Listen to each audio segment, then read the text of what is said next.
নবী সাল্লাল্লাহু আলাইহি ওয়াসাল্লাম বলেছেন কিয়ামতের আগে শেষ জামানায় 30 জন ভণ্ড নবীর আগমন ঘটবে। কতজন? তার মধ্যে 4 জন হবে মহিলা। 4 জন কি হবে? মহিলা। 30 জন ভণ্ড নবীর আগমন ঘটবে কিয়ামতের আগে আগে।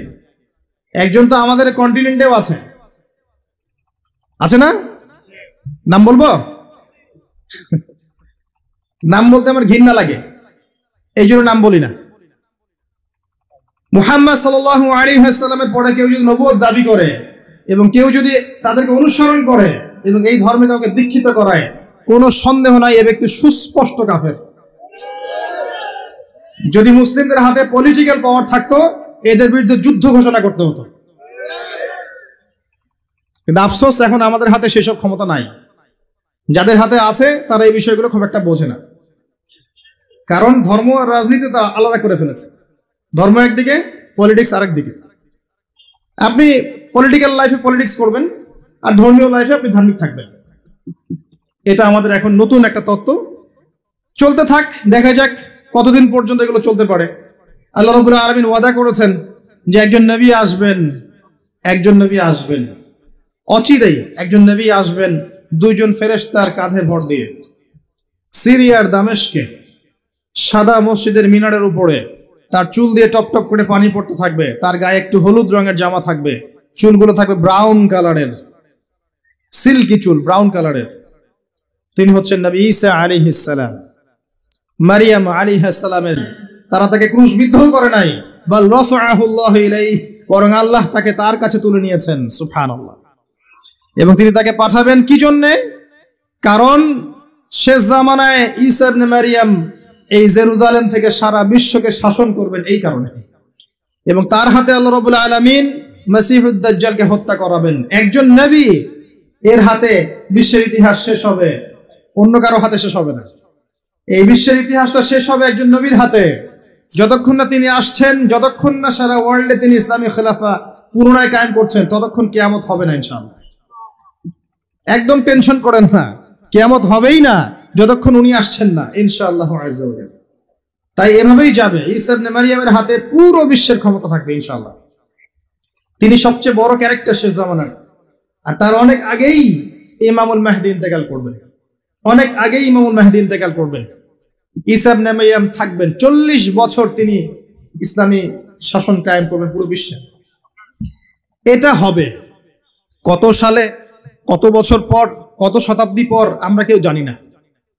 মাল মাসউলু আনহা বিআলাম মিনাস সাইল, অনেকটা এমন আমরা জানি না এটা কবে হবে, এক্স্যাক্টলি কোন সালে। কিন্তু কিয়ামতের আলামতগুলো যেভাবে একটার পর একটা আসছে, একটার পর একটা আসছে, এতে মনে হচ্ছে দূরদর্শিতার সাথে যে সময় বেশি বাকি নাই। একদিন নবী করিম সাল্লাল্লাহু আলাইহি ওয়াসাল্লাম, যখন নবীর নাম আসবে দরুদ পড়বো, আমরা সবাই বলবো সাল্লাল্লাহু আলাইহি ওয়াসাল্লাম। নবী সাল্লাল্লাহু আলাইহি ওয়াসাল্লাম মসজিদের মধ্যে বসে আছেন। তার ইন্তেকালের অল্প কয়েকদিন আগের ঘটনা এটা, হতে পারে 50 দিন বা 60 দিন বা 80 দিন। নবী করিম সাল্লাল্লাহু আলাইহি ওয়াসাল্লাম মসজিদে বসে আছেন, সাহাবায়ে কেরাম রাদিয়াল্লাহু আনহুম তার চারপাশে আছেন। এমন সময় একজন ব্যক্তি মসজিদে প্রবেশ করলো, যে ব্যক্তির গায়ে ছিল ধবধবে সাদা জামা, পরিষ্কার পরিচ্ছন্ন ধবধবে সাদা একটা জামা। দেখেন মসজিদে আসার আদব, আমরা মসজিদে যাই সবচেয়ে নোংরা জামাটা পরে যাই। দেখবেন একটা ছেঁড়া লুঙ্গি, ছেঁড়া গেঞ্জি, ছেঁড়া পাঞ্জাবি, মসজিদে চলে গেলাম। এই ব্যক্তি মসজিদে আসছেন, তার সবচেয়ে সেরা কাপড়টা পরে আসছেন, ধবধবে সাদা জামা পরে আসছেন। আর সাদা পোশাক পরা কিন্তু সুন্নত, এটা জানেন তো? সাদা পোশাক পরা সুন্নত। সাদা পোশাক পরে তিনি মসজিদে আসলেন, ধবধবে সাদা পোশাক, এবং তার চুলগুলো ছিল প্রচন্ড কালো, কুচকুচে কালো, সুন্দর পরিপাটি। তো পরিপাটি থাকা ইসলামের সুন্নত। তিনি এসে নবী সাল্লাল্লাহু আলাইহি ওয়াসাল্লামের কাছে এসে বসলেন। যেভাবে বসলেন তার ব্যাখ্যাটা হাদিসে এসেছে এভাবে, যে হাত্তা জালাসা মা'আন নবী সাল্লাল্লাহু আলাইহি ওয়াসাল্লাম ফাসনাদা রুকবাতাইহি ইলা রুকবাতাইহি ওয়া ওয়াদা'a কাফাইহি আলা ফাখিজাইহি। এই ব্যক্তি নবী সাল্লাল্লাহু আলাইহি ওয়াসাল্লামের কাছে এসে বসলেন, তার হাঁটুর সাথে হাঁটু লাগিয়ে দিলেন। আমরা তাশাহুদে যেমন করে বসি, আত-তাহিয়াতু লিল্লাহি ওয়াস সালাওয়াতু ওয়াত তাইয়্যিবাত, এই সময় আমরা যেমন করে বসি, এই ব্যক্তি এভাবে বসলেন, নবীর কাছে এসে বসলেন, হাঁটুর সাথে হাঁটু লাগিয়ে বসলেন। বসে তার দুই হাত আল্লাহ রসুলের এই যে পা উরু এর উপরে রাখলেন। টিচারের কাছে ওস্তাদ, মানে ওস্তাদের কাছে কি স্টুডেন্ট ছাত্র এসেছে বসতে, আদবটা দেখেছেন? আমরা একটু আদবের সাথে বসবো ইনশাল্লাহ। আদবের সাথে বসেছেন, বসে নবী সাল্লাল্লাহু আলাইহি ওয়াসাল্লামকে জিজ্ঞাসা করছেন, ইয়া মুহাম্মদ, বলেন সাল্লাল্লাহু আলাইহি ওয়াসাল্লাম, হে মুহাম্মদ সাল্লাল্লাহু আলাইহি ওয়াসাল্লাম, আখবিরনি আনিল ইসলাম, হে মুহাম্মদ সাল্লাল্লাহু আলাইহি ওয়াসাল্লাম, আমাকে ইসলাম সম্পর্কে বলুন। নবী সাল্লাল্লাহু আলাইহি ওয়াসাল্লাম বলেন, আল ইসলাম, ইসলাম হচ্ছে আন তাশহাদা আল্লা ইলাহা ইল্লাল্লাহ ওয়া আন্না মুহাম্মাদান আবদুহু ওয়া রাসূলুহু। ইসলাম হচ্ছে প্রথমত তুমি সাক্ষ্য দিবে আল্লাহ ছাড়া কোনো ইলাহ নেই এবং মুহাম্মদ সাল্লাল্লাহু আলাইহি ওয়াসাল্লাম তার বান্দা এবং রাসূল। এটা প্রথম pillar, the first pillar of Islam, তাওহীদ, একত্ববাদের সাক্ষ্য দেয়া এবং রিসালাত, মুহাম্মদ সাল্লাল্লাহু আলাইহি ওয়াসাল্লামের নবুয়তের স্বীকৃতি দেয়া, এটা প্রথম। তারপরে ওয়ান তুকিমুস সালাহ, এবং তুমি সালাত কায়েম করবে, 5 ওয়াক্ত সালাত কায়েম করবে। ওয়া তুতিয়া যাকাত, এবং যাকাত প্রদান করবে, নিসাব পরিমাণ সম্পদ হয়ে গেলেই যাকাত প্রদান করবে। ওয়া তাসুমা রমাদান, এবং রমাদান মাসে সওম পালন করবে, রমজান মাসে সওম পালন করবে। এবং তোমার যদি সামর্থ্য হয় তাহলে বাইতুল্লাহ গিয়ে হজ করবে। এই হলো ইসলাম। ইসলামের পিলার কয়টা ভাই? 5টা। তাওহীদ এবং রিসালাত, অর্থাৎ কালিমা লা ইলাহা ইল্লাল্লাহ মুহাম্মাদুন রাসূলুল্লাহ। 2 নাম্বার সালাত, 5 ওয়াক্ত। সালাত নাই, ইসলাম থেকে নাম কাটা। মান তারাকা সালাতান মুতাআম্মিদান ফাকাদ কাফারা, কেউ যদি সালাত ইচ্ছা করে ছেড়ে দেয় মুসলিমের লিস্ট থেকে নাম কাটা পড়ে গেছে। জনগণ তাকে হাজী সাহেব বলতে পারে, আল্লাহর লিস্টে নাম নাই, কারণ সে সালাত ছেড়ে দিয়েছে। সালাত ছেড়ে দিলে ইসলামের কোনো পিলার থাকে না। আপনি অন্যান্য গুনাহ করছেন কিন্তু সালাত পড়ছেন, অ্যাটলিস্ট নাম আছে আপনার, মুসলিম আপনি। নামাজ বাদ দিয়ে দিয়েছে, তার ইসলামের লিস্টে তার কোনো নাম নাই। মান তারাকা সালাতান মুতাআম্মিদান ফাকাদ কাফার, সে কুফরি করলো, কাফের হয়ে গেল।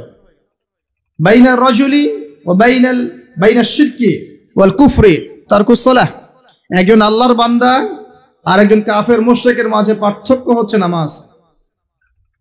ঠিক আছে ভাই? সালাত নাই, ইসলাম নাই।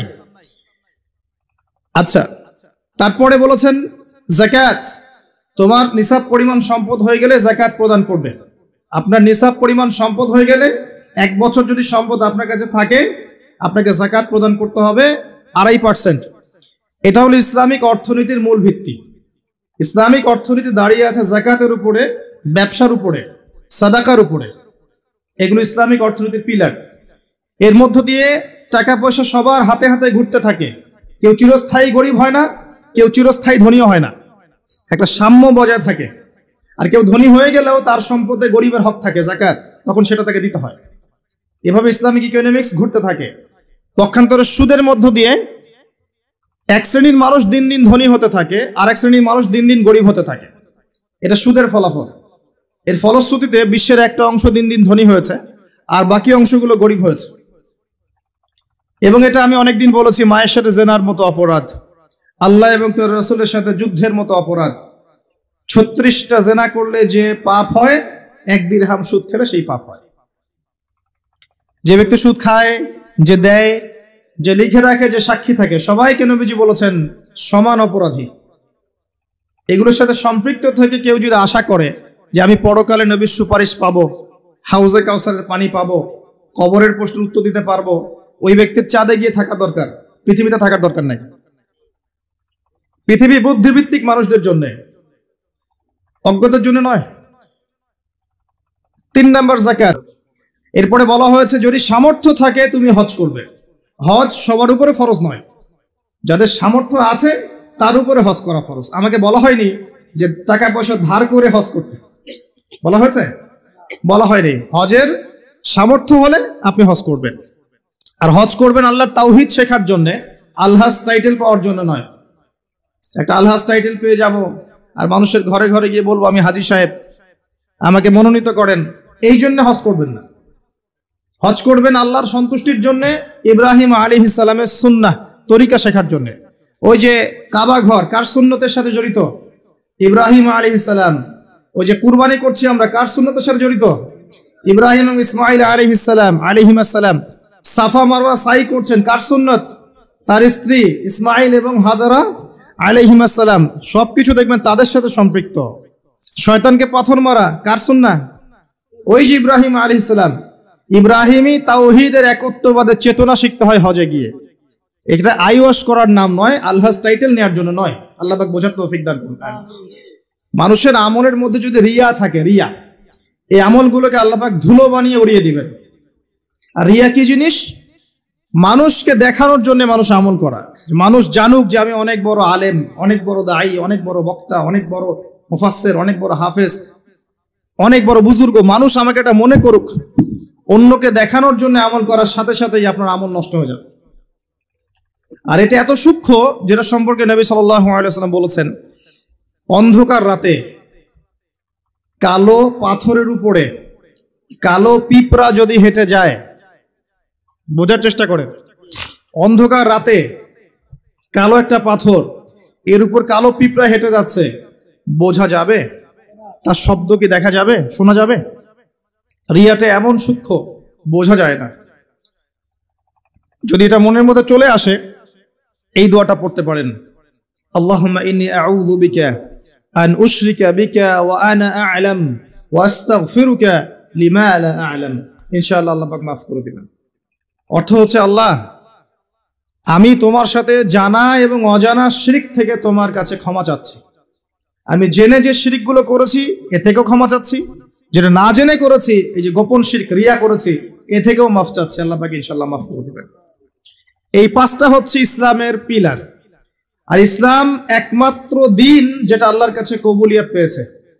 অন্য কোন দিন কি আল্লাহর কাছে গ্রহণযোগ্য? এর উত্তর কে দিবে? আল্লাহই দেখ, আল্লাহ পাকের কাছেই শোনেন। আল্লাহ পাক সূরা আলে ইমরানের মধ্যে বলেছেন, ইন্নাদ দীনা ইনদাল্লাহিল ইসলাম। ইন্নাদ দীনা ইনদাল্লাহিল ইসলাম। আল্লাহর কাছে একমাত্র গ্রহণযোগ্য দিনের নাম কি? ইসলাম। দিন মানে কি? দিন মানে কি ধর্ম?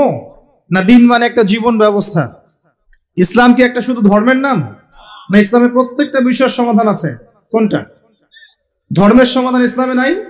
কিভাবে আমল করতে হবে ইসলামে নাই? কিভাবে তাওহীদ পালন করতে হবে নাই? কেমন করে সুন্নত স্টাইলে জীবনযাপন করবো নাই?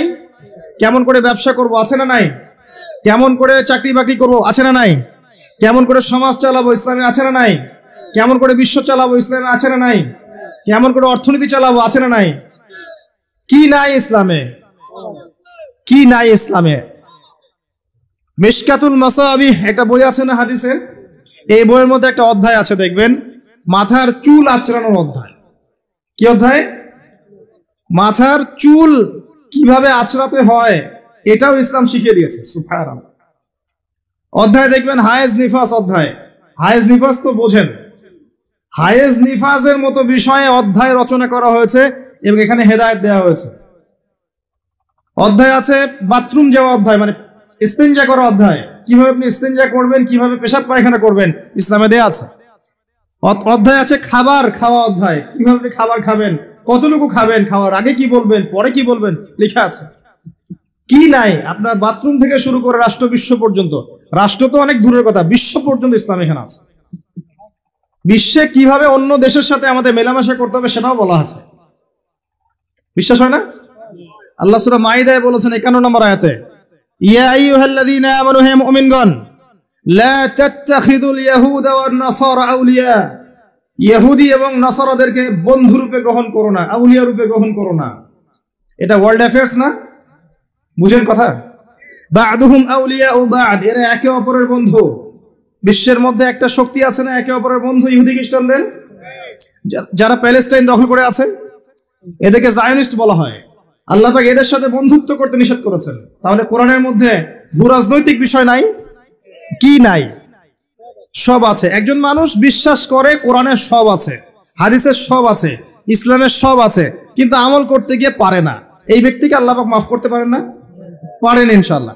আরেকজন ব্যক্তির বিশ্বাসই হয় না যে ইসলামে সব আছে, সে মনে করে ইসলামে এই যুগে চলে না ওই যুগে চলতো, সে মনে করে যে ইসলামে কোরআনে সবকিছু নাই, আংশিক বিষয় আছে, এগুলো আমরা ডিল করব। ভূরাজনৈতিক প্রেক্ষাপট, অর্থনীতি, সামাজিক নীতি, পলিটিক্স, এগুলো আমরা ডিল করব। ইসলাম হচ্ছে তসবিহ, তাহলিল, জিকির, আজকারের নাম। কিছু মানুষ এমনটাও মনে করে, আছে না? এদের জন্য জাহান্নামের আগুন ছাড়া কোনো জায়গা নাই, কোশ্চিন কালেও না। একজন ব্যক্তির আকীদা যদি ঠিক না হয়, তার আমল কোনো কাজে দিবে না। আর একজন ব্যক্তির আকীদা ঠিক আছে, ইসলামের সব আছে, কোরআনের সব আছে, হাদিসের সব আছে, আমি মানতে পারি না, আমি দুনিয়ার কারণে হোক, অন্যান্য চাপের কারণেই হোক, আমার বিভিন্ন স্বার্থের কারণে হোক, আমি মানতে পারছি না, কিন্তু আমি বিশ্বাস করি যে সব ইসলামে আছে, একে আল্লাহ পাক মাফ করতে পারেন, পারেন না? ইনশাআল্লাহ পারেন। অতএব আকীদা পরিষ্কার করেন। আল্লাহ বলছেন ইন্না দীনা ইনদাল্লাহিল ইসলাম, একমাত্র দিন আল্লাহর কাছে গ্রহণযোগ্য সেটা হলো ইসলাম। কথা বলেন, ইসলাম। অর্থ কি? আত্মসমর্পণ।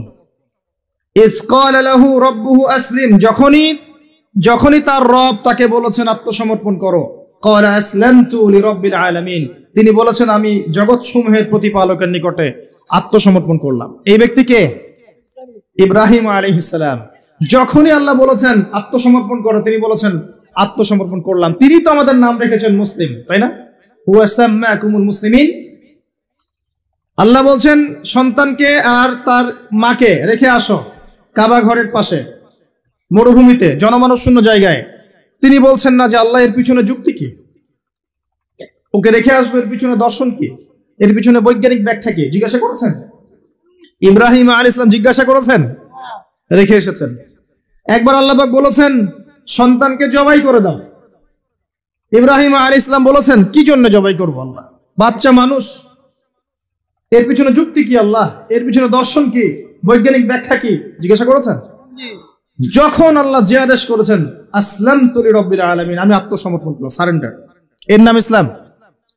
প্রত্যেকটা বিষয়ের পিছনে যুক্তি থাকবে, দর্শন থাকবে, বিজ্ঞান থাকবে, কিন্তু এগুলোর সীমাবদ্ধতা আছে, আল্লাহর জ্ঞানের কোনো সীমাবদ্ধতা নাই। কথা কি বুঝতে পারছেন? একটু কথা ধরতে হবে।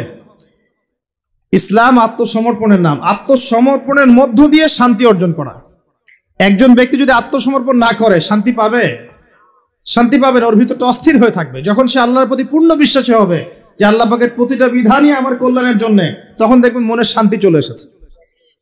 আর যদি অশান্ত থাকে, না এটা ঠিক হতেও পারে, নাও হতে পারে, সংশয়বাদী হয়, বুদ্ধিবাদী হয়, বা অভিজ্ঞতাবাদী হয়, বা সমন্বয়ী মতবাদে বিশ্বাস করে, বা অন্যান্য দার্শনিক মতবাদগুলোতে বিশ্বাস করে, ভোগবাদী হয়, বস্তুবাদী হয়, দেখবেন সে মনে শান্তি পাবে না।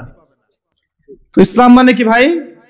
আত্মসমর্পণের মাধ্যমে শান্তি অর্জন করা। আল্লাহ পাক যদি আপনাকে বলেন 5 ওয়াক্ত সালাত পড়তে হবে, আপনি কি জিজ্ঞাসা করবেন কেন পড়বো, যুক্তি কি, বিজ্ঞান কি এর পিছনে জিজ্ঞাসা করবেন? যুক্তি, বিজ্ঞান, দর্শন সব সমস্যার সমাধান দিতে পারে? পারে? আমরা তো মনে করি পারে। যুক্তি, বিজ্ঞান, দর্শন সমস্ত সমস্যার সমাধান দিতে পারে? এত সহজ? আমরা যে বেঁচে আছি, আমাদের দেহের মধ্যে একটা রূহ আছে, আছে আত্মা আছে। আত্মার সংজ্ঞা দিতে পেরেছে বিজ্ঞান, দর্শন, যুক্তি দিতে পেরেছে?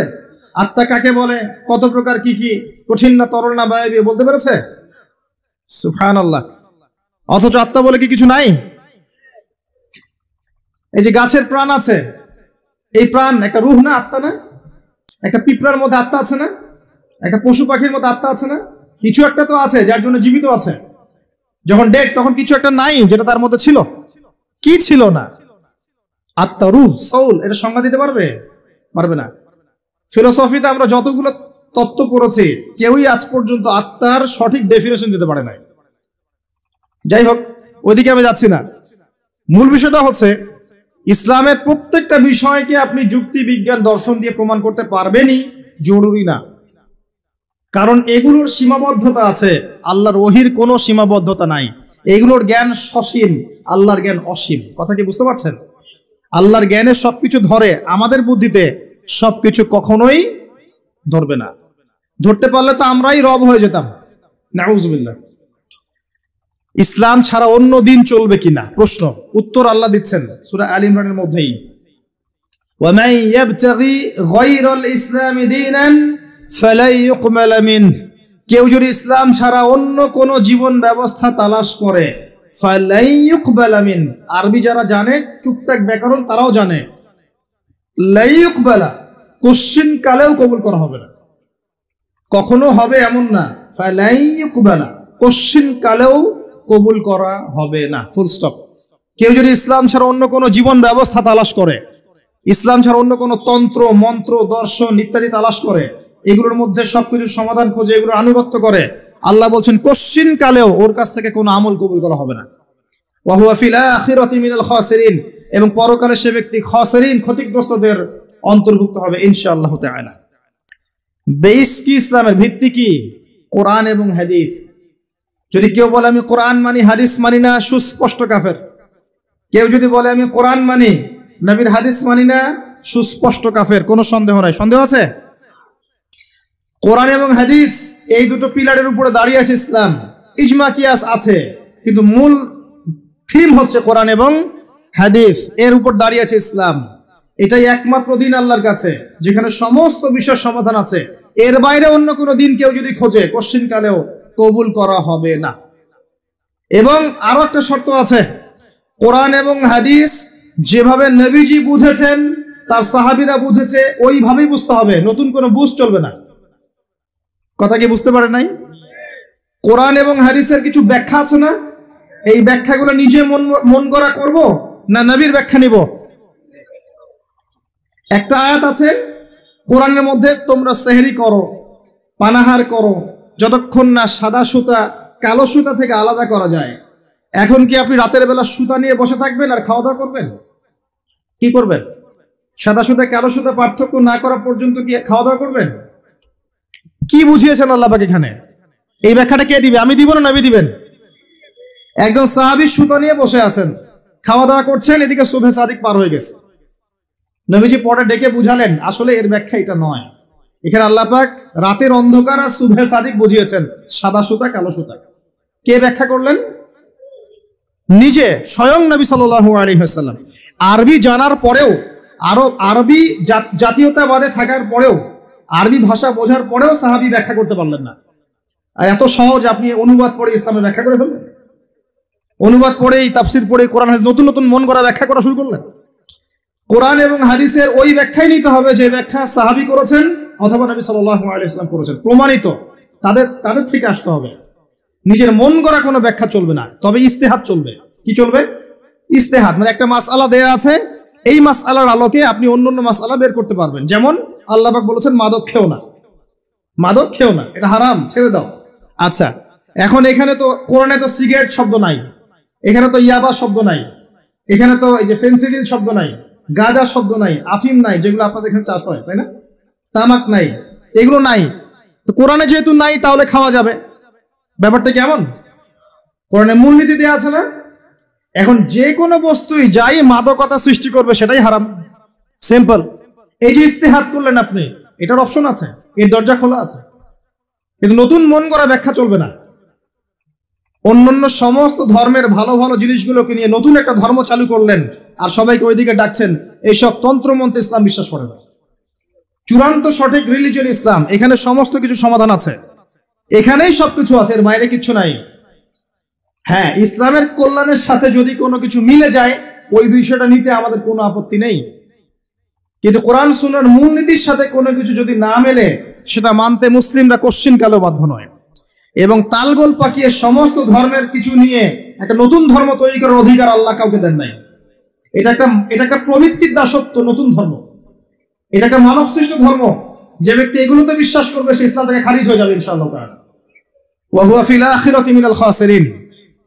খুব সতর্ক থাকবেন, কোরআন সুন্নাহে যা আছে চূড়ান্ত, এর বাইরে কিচ্ছু নাই হকের, এর বাইরে আসলে কিছু নাই, এটাই চূড়ান্ত। যদি কোনো কিছু মিলে যায় কোরআন সুন্নাহর সাথে, মানতে আপত্তি নাই। যদি না মেলে, মুসলিম না মানাই তোমার জন্য ওয়াজিব, না মানাই তোমার জন্য ফরজ। আল্লাহ পাক বোঝার তৌফিক দান করুন, আমিন।